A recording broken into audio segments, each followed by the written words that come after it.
बच्चों, हम लोग क्लास 9th की पॉलिटिकल साइंस पढ़ रहे हैं और चैप्टर का नाम है वर्किंग ऑफ इंस्टीट्यूशन। बच्चों, अभी तक हम लोगों ने 9 और 10 वीडियोस डिफरेंट इसके टॉपिक्स को कवर किए हैं 9 और 10 वीडियोस में। आज का जो वीडियो है उसका टॉपिक आपकी स्क्रीन पे दिखाई दे रहा है बच्चों, 4.4 द ज्यूडिशरी। जुडिशरी जो है यानी हमारी न्यायपालिका, हमारी जो अदालतें हैं, हमारी जो कोर्ट है, ठीक है, उसके बारे में। ये भी एक गवर्नमेंट का इंस्टीट्यूशन है, एक पॉलिटिकल इंस्टीट्यूशन तो नहीं कहेंगे, लेकिन ये एक बहुत ही इम्पोर्टेंट ऑर्गन है। जब कोई किसी भी डिसीज़न को इम्प्लीमेंट किया जाता है तो उसमें इसकी भी एक बहुत बड़ी भूमिका होती है। इसकी भूमिका क्या होती है, कैसे होती है, इसको हम लोग समझते हैं line by line. Let us return one final time to the story of office memorandum that we started with. This time let us not recall the story but imagine how different the story could have been. Remember, the story came to a satisfactory end because the Supreme Court gave a verdict that was accepted by everyone. Imagine what would have happened in the following situation. बच्चों, इसमें बताया गया है कि जो हमने शुरुआत में जो एग्ज़ाम्पल देखा था इस चैप्टर में, चैप्टर के स्टार्टिंग में एक केस स्टडी हमने की थी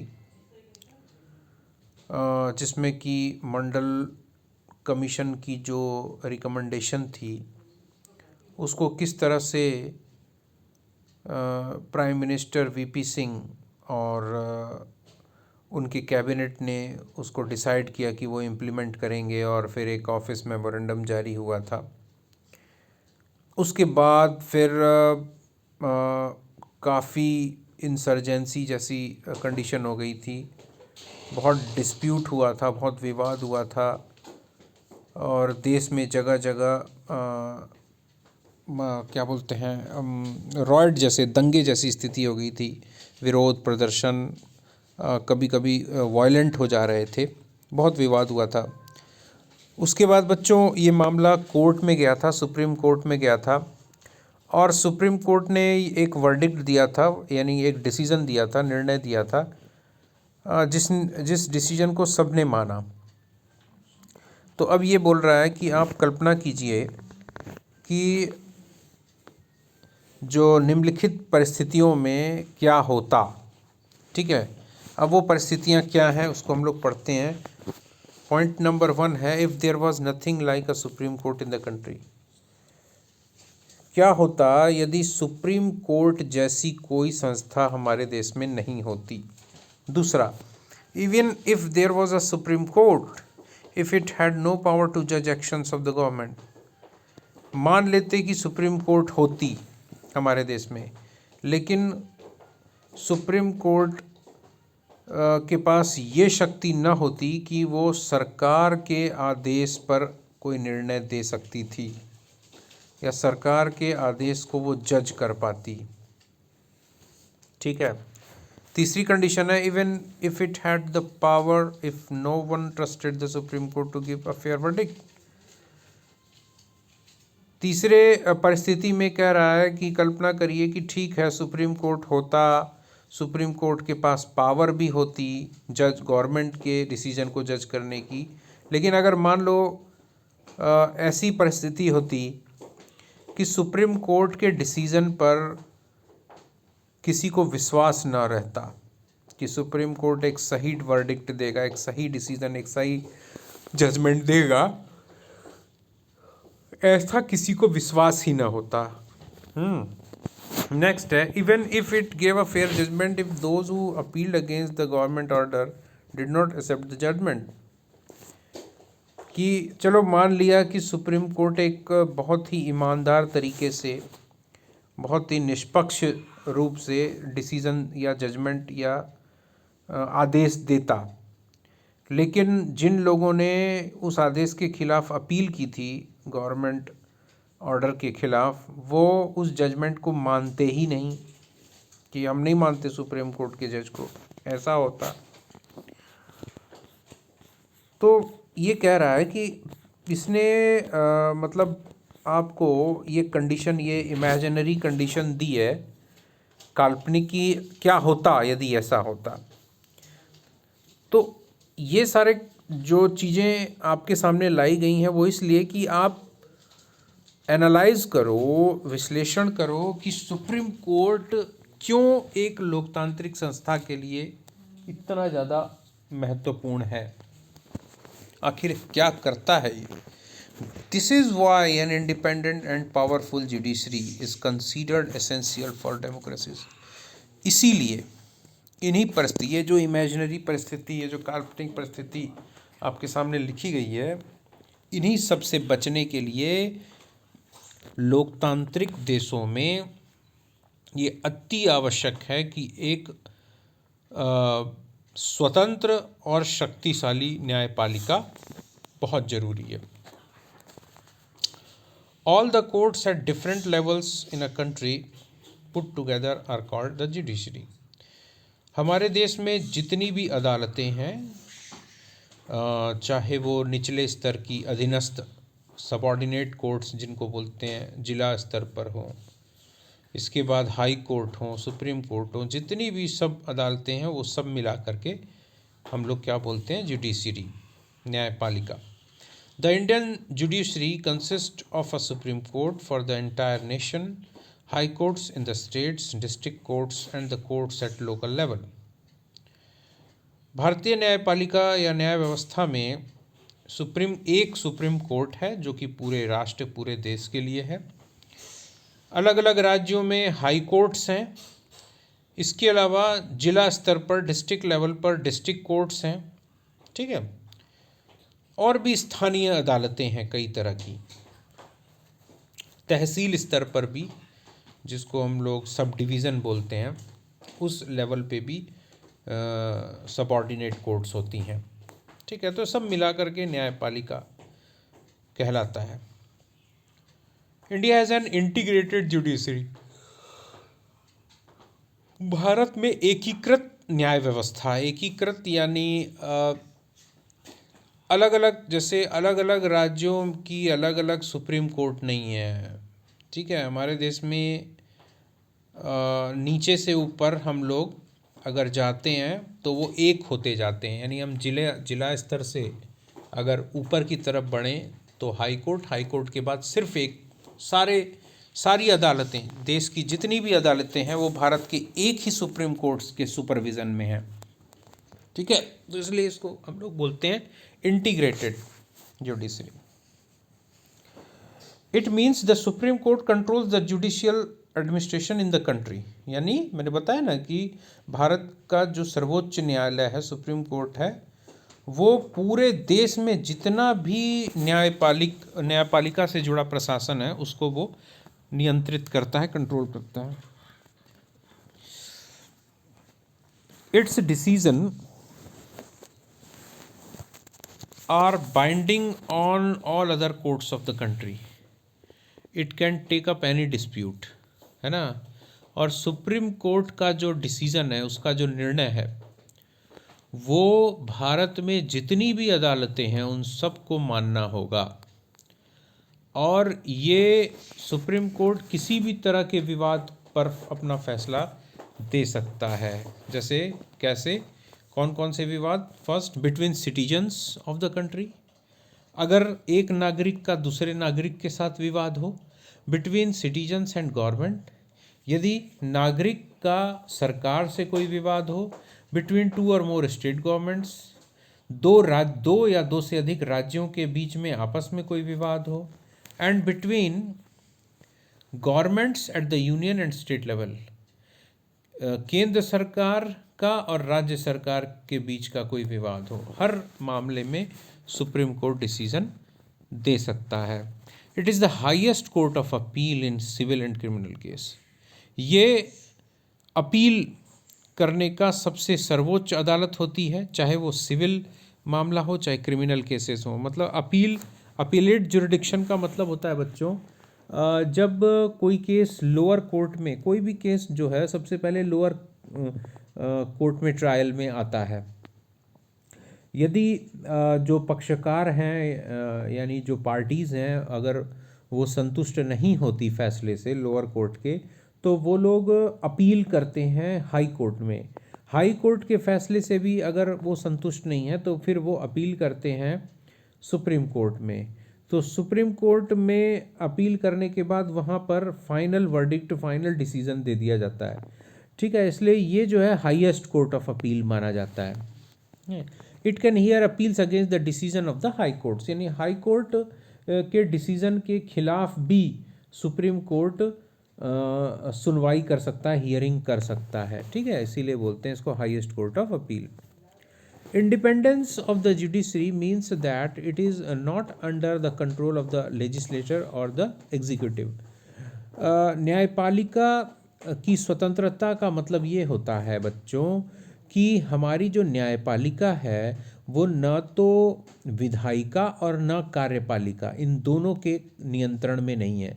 यानी हमारी जुडिशरी को न तो पार्लियामेंट कंट्रोल करता है और न ही एग्जीक्यूटिव्स यानी प्रधानमंत्री, राष्ट्रपति या प्रधानमंत्री की का जो मंत्रिमंडल है, ये लोग बिल्कुल भी कंट्रोल नहीं कर सकते। ठीक है, ये जुडिशरी एकदम आत्मनिर्भर और स्वतंत्र संस्था होती है जिस पर किसी का भी नियंत्रण नहीं होता।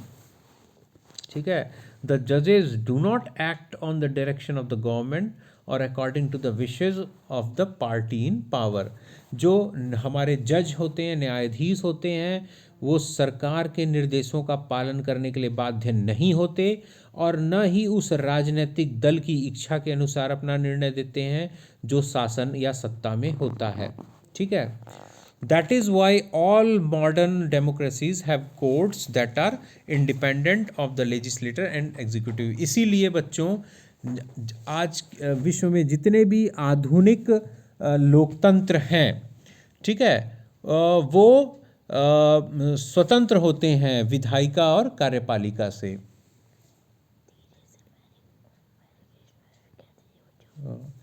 ठीक है, तो इंडिया हैज़ अचीव्ड दिस, और भारत ने इस उपलब्धि को प्राप्त किया है। भारत में ये एक बहुत ही मतलब बच्चों आश्चर्य की बात है, खुशी की बात है, और हमारे लिए एक अचीवमेंट है कि आज़ादी के बाद, संविधान लागू होने के बाद से हमारी जो अदालतें हैं वो एकदम निष्पक्ष होकर के अपने फैसले सुनाती हैं। सरकार का या सरकार से जुड़ी किसी भी एजेंसी का कोई प्रभाव हमारी न्यायपालिका पर नहीं पड़ता है, न पड़ता आया है। ठीक है, आप अगर सुप्रीम कोर्ट या अपनी अदालतों के बारे में एक्स्ट्रा पढ़ना चाहते हैं तो आप और बहुत सारी चीज़ों को सर्च कर सकते हैं, जिसमें आप पाएंगे कि हमारी न्यायपालिका ने सरकार के निर्णयों के विरुद्ध अपने निर्णय दिए हैं, अपने आदेश दिए हैं। ठीक है, फिर है द जजेस of the Supreme Court and the High Courts are appointed by the President on the advice of Prime Minister and in consultation with the Chief Justice of the Supreme Court. High court और supreme court के जो न्यायाधीश होते हैं उनकी नियुक्ति राष्ट्रपति द्वारा प्रधानमंत्री की सलाह पर की जाती है, लेकिन उसमें प्रधानमंत्री इस बात के लिए बाध्य होते हैं कि वो भारत के मुख्य न्यायाधीश से इस बारे में सलाह लेंगे कि किन जजों की नियुक्ति की जानी चाहिए। In practice it now means that the senior जजेस of the supreme court select the new जजेस of the supreme court and the high courts. और बच्चों प्रैक्टिस यही है, परंपरा यही है, या इस परंपरा का मतलब ये है कि जो सुप्रीम कोर्ट के सीनियर जज, वरिष्ठ जो न्यायाधीश होते हैं, वो ही सुप्रीम कोर्ट के लिए नए जज, नए न्यायाधीश और हाई कोर्ट्स के लिए नए न्यायाधीशों की नियुक्ति करते हैं। There is a very little scope for interference by the political executive, है ना। जो हमारे राजनीतिक जो कार्य पालिका के जो सदस्य हैं उनके लिए बहुत कम चांस होता है कि वो अपनी मर्जी इसमें चला सकें, बहुत कम चांस है ना। सीनियरिटी, द सीनियर मोस्ट जज of the supreme court is usually appointed the chief justice, और सुप्रीम कोर्ट का जो सबसे वरिष्ठ न्यायाधीश होता है उसे ही चीफ जस्टिस यानी मुख्य न्यायाधीश नियुक्त किया जाता है। ठीक है, once a person is appointed as जज ऑफ द सुप्रीम कोर्ट और the high court, it is nearly impossible to remove him और हर फ्रॉम दैट पोजीशन। और एक बार यदि कोई जज, ठीक है, कोई न्यायाधीश सुप्रीम कोर्ट में अपना पदभार संभाल ले या हाई कोर्ट में अपना पदभार संभाल ले, तो ये लगभग लगभग असंभव है कि उसे उसके पद से हटाया जा सके। असंभव ही मान के चलिए, है ना। It is as difficult as removing the president of India. ये उतना ही कठिन है जैसे कि भारत के राष्ट्रपति को उनके पद से हटाया जा सके। ठीक है बच्चों, है ना। इसके लिए एक इम्पीचमेंट मोशन होता है और उसका इम्पीचमेंट के बारे में तो बच्चों आप लोग अच्छी तरह जानते हो, महाअभियोग जिसको बोलते हैं इम्पीचमेंट। तो ए जज can be removed only by an impeachment motion pass separately by 2/3 member of the 2 houses of the parliament. मतलब अगर आप हाई कोर्ट या सुप्रीम कोर्ट के किसी जज को उसके पद से हटाना चाहते हैं तो आपको संसद के दोनों सदनों में 2/3 बहुमत से एक इम्पीचमेंट मोशन पास करवाना होगा, है ना। तब जा कर के वो जज अपने पद से हट सकता है, अन्यथा नहीं। तो इसीलिए कहा गया है कि ये नियरली इम्पॉसिबल है। ठीक है, it has never happened in the history of Indian democracy. और भारतीय लोकतंत्र के इतिहास में आज तक ऐसा नहीं हुआ कि किसी जज को के लिए जो है इम्पीचमेंट मोशन लाया गया हो और ये सफल भी हुआ हो और उनको हटा दिया गया हो पद से। ऐसा नहीं हुआ। एक बार कोशिश की गई थी, है ना। एक बार हाल फिलहाल के कुछ वर्षों में कोशिश की गई थी, सुप्रीम कोर्ट के जज के खिलाफ लाने की कोशिश की गई थी, लेकिन उसको पार्लियामेंट में उसको उस इम्पीचमेंट मोशन को स्वीकार ही नहीं किया गया। वोटिंग की तो नौबत ही नहीं आई, उससे पहले ही मतलब उस प्रस्ताव, उस प्रपोजल को ही नहीं लाने दिया गया। ठीक है। The judiciary in India is also one of the most powerful in the world. The Supreme Court and the High Courts have the power to interpret the constitution of the country. Bharat में न्यायपालिका बहुत ही शक्तिशाली है। विश्व में ये कह सकते हैं कि विश्व में सबसे शक्तिशाली न्यायपालिका भारत में ही है।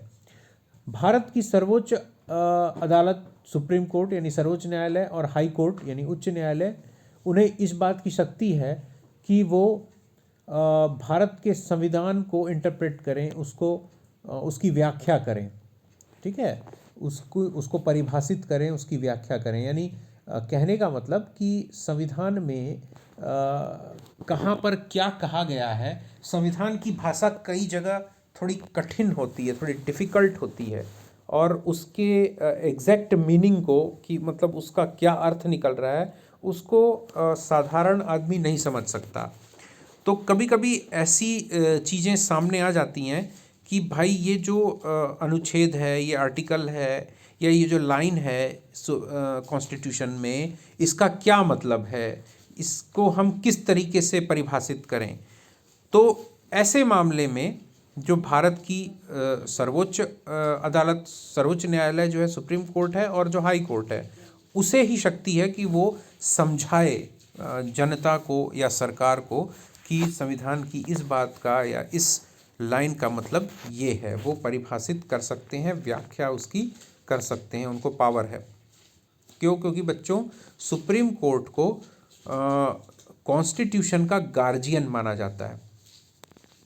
They can declare invalid any law of the legislature और the actions of the executive whether at the union level or at the state level. ठीक है, if they find such a law or action is against the constitution. अगर supreme court और high court, किसी high court को या supreme court को ये लगे कि भारत सरकार में ने या राज्य, भारत की किसी राज्य की सरकार में, यानी यूनियन गवर्नमेंट ने या किसी स्टेट गवर्नमेंट ने कोई ऐसा कानून बना दिया है ना, वहाँ की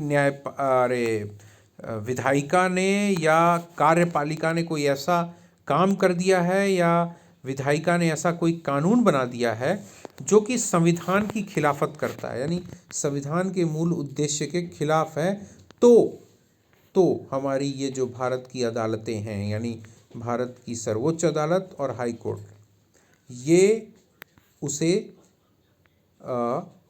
इनवैलिड डिक्लेयर कर सकता है, अवैध घोषित करके उस कानून को समाप्त कर सकता है। इतनी पावर है बच्चों हमारे भारत की अदालतों में। Thus they can determine the constitutional validity of any legislation or action of the executive in the country। इस प्रकार हम देखते हैं कि जो भारत की सर्वोच्च अदालतें हैं, हाई कोर्ट और सुप्रीम कोर्ट, उनके पास ये शक्ति होती है कि वो किसी भी कानून को संविधान की कसौटी पर रख करके तौल सकते हैं कि सरकार का कोई काम या विधायिका का कोई कानून वो संविधान सम्मत है या नहीं। इसको सिर्फ और सिर्फ भारत की अदालतें ही जज कर सकती हैं। When it is challenged before them, है ना, और ऐसा वो तब करते हैं जब उनके सामने इस बात की चुनौती दी जाती है कि नहीं, सरकार ने जो काम किया है या सरकार ने जो कानून बनाया है वो संविधान के खिलाफ है। ठीक है, this is known as the judicial review. इसको जुडिशियल रिव्यू कहा जाता है। The supreme court of India has also ruled that the core और basic principles of the constitution can not be change by the parliament. और supreme court इस बात के लिए भी जिम्मेदार माना जाता है, या सुप्रीम कोर्ट को इस बात का भी अधिकार है कि वो इस बात का ध्यान रखे कि भारत की जो पार्लियामेंट है, भारत की जो संसद है, वो संविधान के मूल सिद्धांतों में कभी कोई परिवर्तन कोई ना कर सके। पार्लियामेंट संविधान के मूल सिद्धांतों में कभी कोई परिवर्तन ना कर सके, इस बात का ध्यान सुप्रीम कोर्ट रखता है। यानी इसीलिए मैंने कहा ना कि सुप्रीम कोर्ट को संविधान का गार्जियन कहा जाता है, अभिभावक कहा जाता है। उसका काम है संविधान की रक्षा करना। The powers and the independence of the Indian judiciary allow it to act as the guardian of the fundamental rights। और इसके अलावा जो हमारी भारतीय न्यायपालिका है उसकी स्वतंत्रता और शक्ति इस बात की इजाज़त देती है कि वो मूल अधिकारों की रक्षा करे। जो हमें जो मूल अधिकार मिले हैं, फंडामेंटल राइट्स मिले हैं, उनकी सुरक्षा भी भारत की न्यायपालिका करती है। ठीक है, we shall see in the next chapter that citizens have a right to approach the courts to seek remedy in case of any violation of their rights. In recent years the courts have given several judgements and directives to protect public interest and human rights. ठीक है, अगले chapter में हम लोग पढ़ेंगे, बिल्कुल पढ़ेंगे कि जो नागरिकों ने जब भी अदालतों में दरख्वास्त दी, अपील की कि भाई उनके अधिकारों का हनन हो रहा है, तो निश्चित रूप से भारत की अदालतों ने इस पर एक्शन लिया। बच्चों, आज का वीडियो यहीं तक, और कल जो है हम आगे आपको पढ़ाएंगे।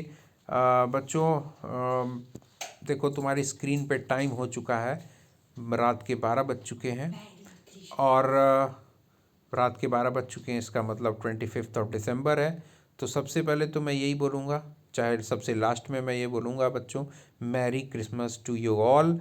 और ये जो जीसस क्राइस्ट का जो ये से रिलेटेड ये जो फेस्टिवल है, ये सबको बहुत शुभ हो, है ना। सबको बहुत बहुत बधाई बच्चों, और फिर हम लोग कल फिर मिलते हैं, ठीक है, एक नए वीडियो के साथ। तब तक के लिए गुड नाइट।